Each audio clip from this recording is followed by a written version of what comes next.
La politique culturelle, la valorisation et la préservation de notre patrimoine étaient au cœur des échanges entre le ministre de la Culture gabonais Franck Guéma et le chef du bureau et représentant de l'Organisation des Nations Unies pour l'éducation, la science et la culture, Vincenzo Fazino, mercredi 31 juillet 2019 au cabinet du ministre.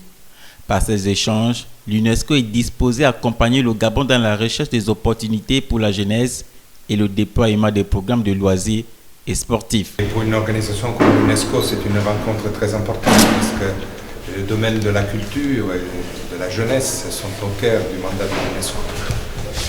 La rencontre avec le ministre a été importante parce qu'elle nous a permis de passer en revue différents sujets, différents dossiers que nous avons déjà avec le ministère et même envisager un certain nombre de grands projets d'envergure. Dans les sujets que nous avons déjà, que nous abordons avec le ministère de la Culture, nous avons vraiment la question de la vision de la culture, la politique culturelle, la loi sur le patrimoine, la question du patrimoine mondial.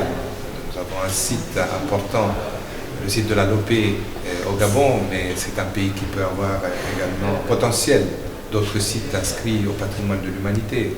Nous avons abordé la question du patrimoine immatériel. Et vous savez combien le patrimoine immatériel est important pour un pays comme le Gabon, avec tout son patrimoine, on va dire spirituel, de connaissances, de traditions, de rites. Donc, ça a été un sujet également que nous avons évoqué.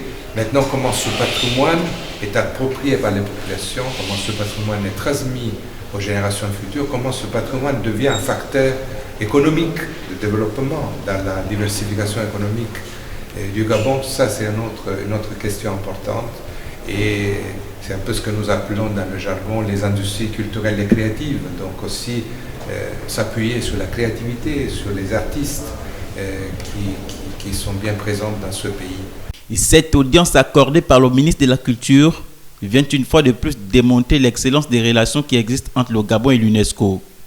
Les échanges entre les deux hommes ont été constructifs et productifs.